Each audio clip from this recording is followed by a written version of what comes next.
भारत में एक स्कूल की शिक्षिका जिसकी आदत थी वहां हर दिन क्लास शुरू होने से पहले वहां मौजूद सभी बच्चों से कहती थी, मैं आप सभी से प्यार करती हूँ। लेकिन वो जानती थी कि वो सच नहीं कह रही है।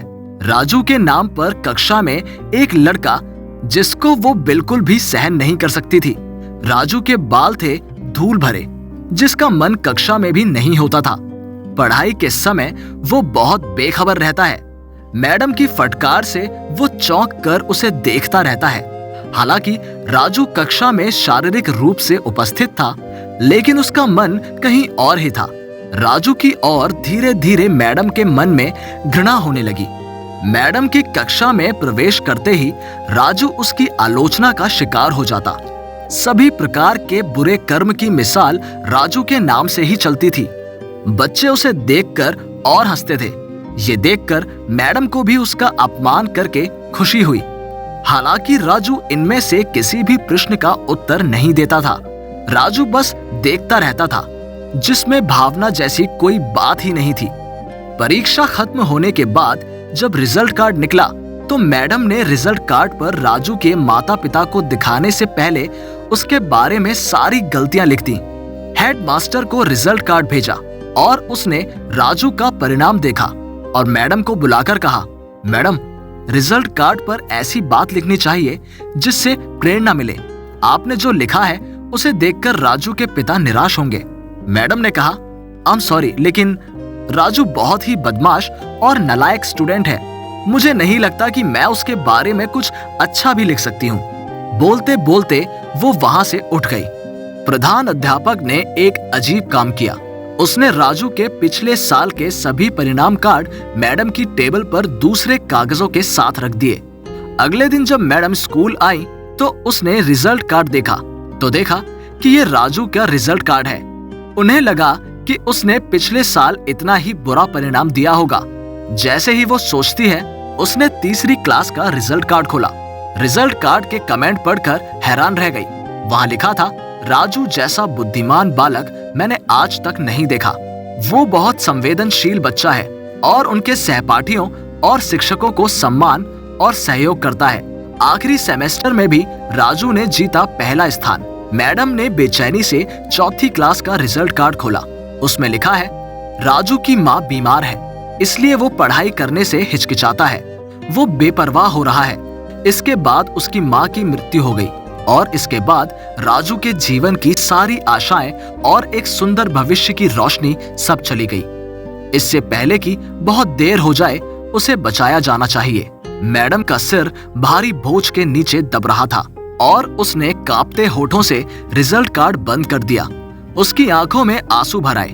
अगले दिन जैसे ही उन्होंने कक्षा में प्रवेश किया, उन्होंने अपने स्वभाव के अभ्यस्त शब्दों को दोहराया, I love you all। लेकिन वो जानता था कि वो अभी भी झूठ बोल रही है, क्योंकि सर पर गंदे बाल लिए इस क्लास में बैठा बच्चा राजू के लिए वो जो प्यार महसूस किया, ये कक्षा के अन्य बच्चों के लिए संभव नहीं था। पढ़ते समय मैडम ने राजू की ओर एक सवाल किया और राजू ने भी ऐसा ही किया। उसने हर दिन की तरह अपना सर नीचे किया। जब कुछ देर तक मैडम की धमकियां या उसके सहपाठियों की हंसी नहीं सुनी तो उसने अचानक अपना सिर उठा लिया और मैडम की तरफ देखा। आज मैडम के चेहरे पर एक कोमल मुस्कान थी। उसने राजू को बुलाकर सवाल का जवाब बताया। 3-4 प्रयासों के बाद राजू ने अंत में जवाब दे दिया। जैसे ही उसने जवाब दिया, मैडम खुश हो गईं और न केवल खुद की बल्कि अन्य सभी बच्चों के साथ भी ताली बजवाई। फिर ये रोज की बात हो गई। मैडम खुद से ही सारे जवाब देती, फिर प्यार से राजू के लिए तालियां बजवाती। राजू को सभी अच्छे कामों के उदाहरण के रूप में वर्णित किया गया। धीरे धीरे राजू अपने डिप्रेशन से बाहर आ गया। अब से मैडम को सवाल का जवाब नहीं देना पड़ता। वो अपने सही उत्तरों से सभी को प्रभावित करता था और नए नए सवाल पूछकर उन्हें परेशान करता था। अब वो अपने बालों को भी साफ सफाई करके रखता था। कपड़े काफी साफ हैं। शायद वो खुद धोने लगा था। साल बीतता गया। राजू दूसरे नंबर पर आ गया। कक्षा उत्तीर्ण की। मैडम की विदाई के समय सभी बच्चे उसके लिए बहुत अच्छे उपहार लाए और एक के बाद एक पहाड़ बनकर मैडम की टेबल पर ढेर हो गए। इतनी खूबसूरती से पैक किया गया उपहारों के बीच पुराने कागज पर गंदे तरीके से लपेटा हुआ एक तोहफा था। इसे देखकर बच्चे हंस पड़े। किसी को पता ही नहीं चला कि राजू इसे तोहफे के रूप में लाया था। मैडम उपहार को बाहर लाई, खोला तो उसके अंदर महिलाओं के परफ्यूम की आधी बोतल देखी और पहनने के लिए एक बड़ा सा कंगन। मैडम ने बोतल से अपने ऊपर परफ्यूम छिड़का और बाद में कंगन पहन लिया। ये नजारा देखकर बच्चे काफी हैरान हुए। राजू अपने आप में अंत में स्थिर न रह पाकर सामने आया और उठ खड़ा हुआ। थोड़ी देर बाद उसने मैडम से कहा, आज मेरी माँ की खुशबू आपके शरीर से निकल रही है। ऐसा लग रहा था कि समय उड़ रहा है। दिन हफ्तों में, हफ्ते महीनों में और महीने सालों में बदलने लगे। कुछ साल बाद मैडम भी रिटायर हो गई। एक दिन उन्हें अपने मेल बॉक्स में राजू का एक मेल मिला जिसमें लिखा था, इस महीने के अंत में मेरी शादी है। आपके बिना शादी के बारे में मैं सोच भी नहीं सकता। एक और बात, मैं अपने जीवन में बहुत से लोगों से मिला हूं, आप जैसा कोई नहीं है। आपका डॉक्टर राजू। राजू ने उन्हें लिफाफे में हवाई जहाज पर जाने का एक टिकट भी भेजा। मैडम खुद को किसी भी तरह जाने के लिए बेताब हो गई। उन्होंने अपने पति से अनुमति ली और वो दूसरे शहर के लिए रवाना हो गई। शादी के दिन जब शादी हॉल में उपस्थित हुई तब थोड़ी देर हो गई थी। उन्होंने सोचा कि शायद शादी समारोह खत्म हो गया है, लेकिन वो इसे देखकर हैरान हो गई। उन्हें पता भी नहीं था कि क्या हो रहा है, लेकिन जो भी हो रहा था इसकी कोई सीमा नहीं थी।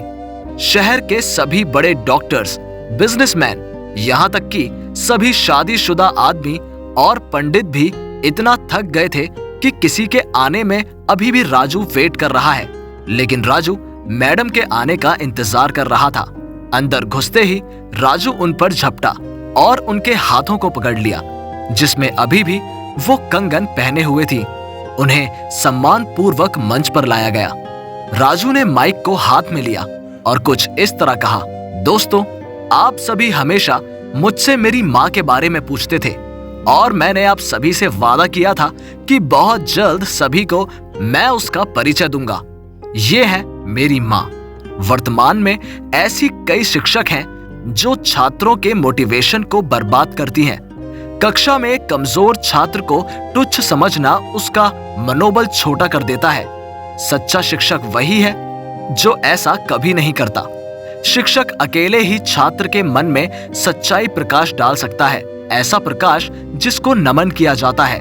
और ऐसे शिक्षकों की तलाश अभी भी की जा रही है और हमेशा की जाती रहेगी।